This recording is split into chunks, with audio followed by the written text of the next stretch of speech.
opportunity to, I hope, complete my questions.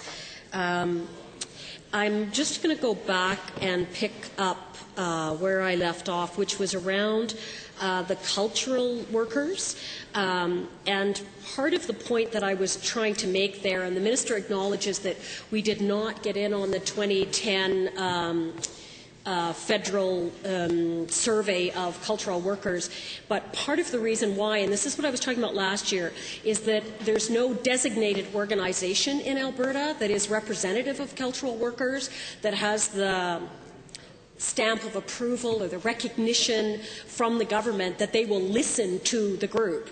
And therefore we can't send anyone. So we keep getting asked by the feds, who are you sending? Is it PACE? Is it the Edmonton Arts Council, which isn't appropriate? Is it the Calgary Cultural Development Authority, which again is not appropriate because it's municipally based, and CEPA is gone now, but there needs to be an organization in which the government recognizes that if they designate workers to go from that organization, the feds will pay for it. They'll pay to fly people to the meetings. But without the understanding or the signed memorandum of agreement or whatever that the government is going to listen to them when they come back from the meeting, we can't send anybody. So that needs to be resolved, who's ever responsible for that. This is indicative of how long I've been elected, that I just take it as kind of normal that the government MLAs get to be in on this whole check thing, and I appreciate the member for Airdrie bringing it up. The fact of the matter is that Mr. Minister, we in the opposition do not get a list in advance in which we can choose to write a letter of support, in which there's a list of applications. We don't. What we get is a listing after the fact, and sometimes way after the fact, that says, you should be thrilled because in Edmonton Centre all of these people got grants. And I usually go through that list because I'm sure someone in your department reported back to you that I was asking, because in a couple of cases there was groups that got money that aren't from my constituency. And the answer back was, yes, that's true, they're located on 170th Street, but they were doing an event in Victoria Park, which is in your constituency, which is why they got funded. So I do look at that list, but I don't get it in advance, ever. So I have no opportunity to write those letters of support. And I would appreciate if the Minister could address that, as he is slowly unraveling the partisanship of these grants. And this is not a government pot of money. The money that we approve as this Legislative Assembly is approved by the Legislative Assembly to go forward. It's not a government, it's not caucus funds, it's not party funds, it's funds from the Legislative Assembly. And the members of the government are cabinet.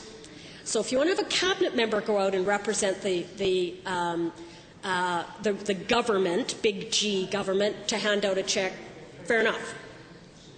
But to have the big cartoon checks, and I'll tell you, at one point they had the big cartoon checks and members actually wrote their names on it, actually wrote their names as though they cut the check. This is a political exercise. As the member for Edmonton Strathcona said, this is intended to make a distinction based on money or the belief that a group will get money only if they support a government member. That's the point of it. And yeah, it is. And that's why it's been there for so long. So let's unravel this. Let's take the partisanship out of it, because the closer we get to an election, the worse the government members, including backbenchers, look on this one. Because it starts to look, and interestingly, grant amounts often go up closer to an election. People are going to start calling you on this one. So the faster you can unpartisanship it, the better. And included in that would be that notification in advance so that we can give you information or write letters of support. And it would be very polite when you come into my constituency to hand out a check if you let me know in advance. When I go to your constituencies, I let you know I'm there. It's a courtesy. So, and you're using it for political reasons. You know, that's why you got the big cartoon check. I mean, you're trying to get your photo in the paper. That's the point. But it would be very courteous if you would let the local members know so they could attend, and I would appreciate that as well.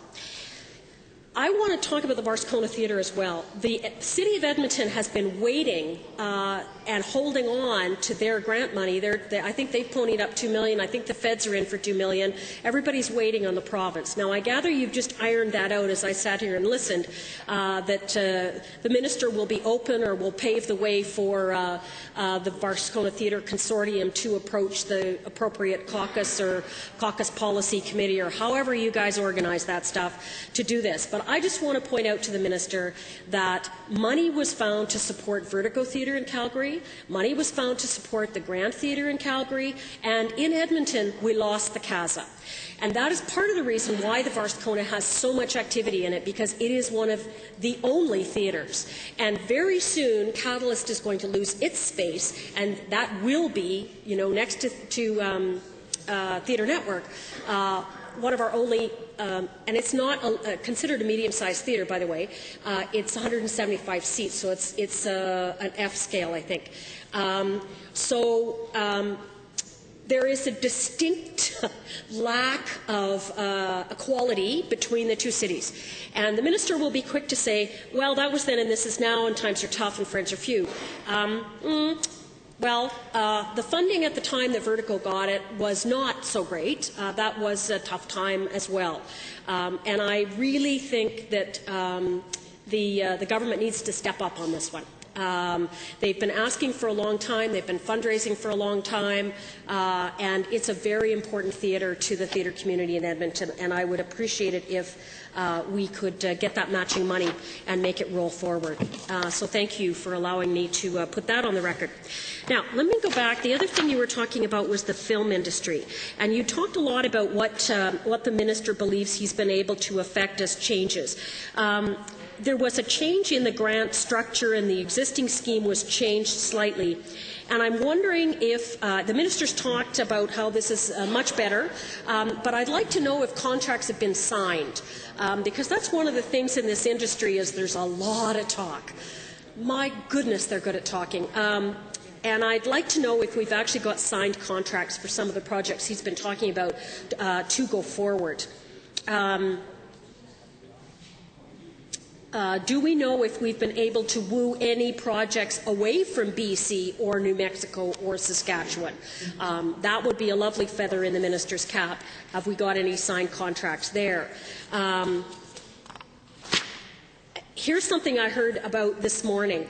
There are a couple of projects that have just started shooting in let me say north of Red Deer, because I'm not exactly sure if they're in Calgary or just outside of Calgary. But the rates they're paying is half of scale, and on another shoot they're paying minimum wage. Now, that's not exactly, you know, these are trained professionals with years and years and years of experience.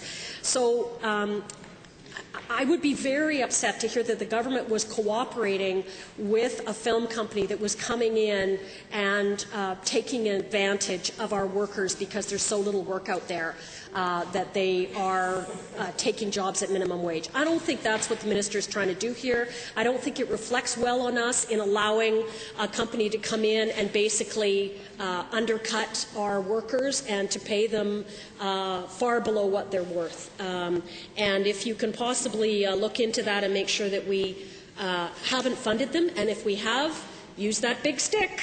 That's what it's for. The second thing I have is that he mentioned the tourism spin-off on having films shot in Alberta. Very true. But one of the things that is a distinction on that is where it is what it is. So Fort Macleod was Fort Macleod in Brokeback Mountain, and that's partly why people go there. They didn't pretend that it was someplace else. They actually, I don't think, ever specified actually where they were shooting that. So, but I'm getting a little tired of having film companies come in and then pretend that we're Toronto or London or somewhere else. It's much more helpful for us, tourism dollars-wise, if they come in and say, yeah, it's Edmonton, yeah, it's Red Deer, or it's outside of Balzac or whatever. So I'm wondering if there is, out of all that money you've devoted to policy development, ways of using some of that to encourage or to put it in as part of the incentive sign-off with the contracts, that's 10 minutes because we're splitting it. Sorry, thank you. We agreed that we would both do it. Back and forth. Yeah. Minister. So I'll let you answer some of those questions and we'll keep going. Okay. Thank you. With respect to cultural workers, or do we talked about the CFEP funding first, didn't we? There was not a single voice for the arts. Okay. Okay, sorry. Single voice for the arts. One of the things we found in the dialogue session was exactly that. You got sports organizations, you got other organizations where they got regional bodies flow into a provincial body, and then you have a collective voice. And we don't have that yet. And we need one that will be able to speak for the sector as a whole and do exactly what you're talking about. So that's something that we have on our list to go forward to try to create that, and hopefully we can do that in time for the next meeting. But we will work with that. I hadn't had that brought to me, so I didn't know about that, but now it's on my radar. We'll definitely look at that. And your other point, though, about check presentations and this and that and the other thing. We had sent out a letter, because I signed them in January, that went out to every opposition MLA that said everything in the quarter that was coming up for review. And I send out every single one of them, and they will go out every quarter, and because we make decisions by quarter now, as opposed to letting everything wait to the end of the year. But we sent out a letter, and I will go trace those letters and present a copy tomorrow. But I sent one out to every opposition member, and I will continue to do so. We have the records after decisions are made, and we put them on our website. We very much believe in transparency. So there's nothing untoward there. Your point is well taken about the fact that a grant is based on where the event took place as opposed to where the location of the actual organization is. Makes no sense to me. And so I will look into that and make sure we rectify that one. In terms of film and taking advantages of workers, I had an excellent meeting with the head of AMP2, Mr. Damien Petty, on Friday. And when we were in LA and subsequent conversations after that, we want our workers to be employed. We want them to be well paid. We want them to make a living so they can actually stay here. We want to be able to have, whether they rent a place or they own a place, they should be able to do that like anybody else does. So I would never advocate anybody going and taking advantage of our talent and paying the minimum wage. I can't believe that you can get away with that. So I would love to have more information. If somebody could provide that to me, those examples, we'll certainly take a look at those. And I think Honourable member. Thanks. I found it, and in fact, I received. We were issued a list on December 20th, 2010, of applications that were being considered for CFEP and SIP grants from the 1st of October 2010 to December 31st, 2010.